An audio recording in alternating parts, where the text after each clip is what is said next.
point of that fucking story I told you of being on top of that hill at 17 and being homeless is because I had a lot of chances to ice myself, Joe. I had a lot of chances to ice myself. Thinking of getting out of fucking prison and thinking of getting out on bail. When I got out on bail, I had a lot of fucking doubts, my friend.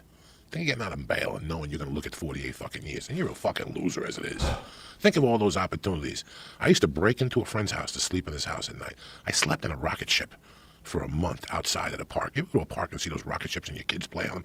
I still remember going up to the third floor of the rocket ship, finishing off my coke and jerking off on the third floor at 5 in the morning outside in a fucking park with leaves around me and shit. There was a lot of times I had that I wanted to do. The visual is amazing. You have no fucking idea. I would go up to the third floor with a bottle of fucking Smirnoff Silver vodka, a bag, a hooded sweatshirt, gloves with a missing finger, so I could fucking touch the rock and put them in my nose and shit.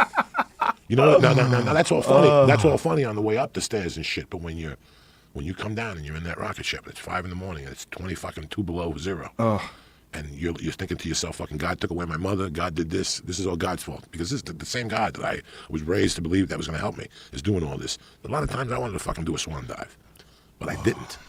You know, it's so fucking weird. I was in those positions for a long time, Joe. Yeah. Now I got to look at you and go, Jesus Christ, look at Ike Turner's, Tina Turner's son killed himself yesterday.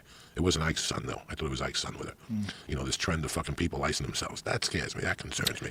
Is it something we're eating? Is it something that we're getting weak on? You know, there was no drugs in Bourdain's system, so we can't blame fucking prescription drugs on he was on one medication, some sort of medication, and it was something that was prescribed for him. Someone told me that it was malaria medication. I don't know. Probably. I don't know if they released that. But I'm sure he had to take some of that stuff sometimes. But, you know, you don't know what it was that did him in. I mean, according to some people, he really wasn't doing well. You know, I don't know.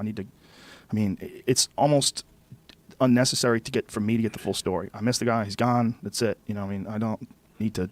I think whenever someone does something like that, whatever it is, if there's one thing that people could point to and say, hey, there's a chemical that's responsible for this, or there's a gene problem that's responsible for this, or how could someone who's loved so much want to step out? I mean, that must be a terrible moment of pain to want to do it. You ever been on the computer listening to music on YouTube and you're writing? Right. And it just keeps playing songs. You don't have no control of it. I think I started with Leonard Skinner, Simple Man.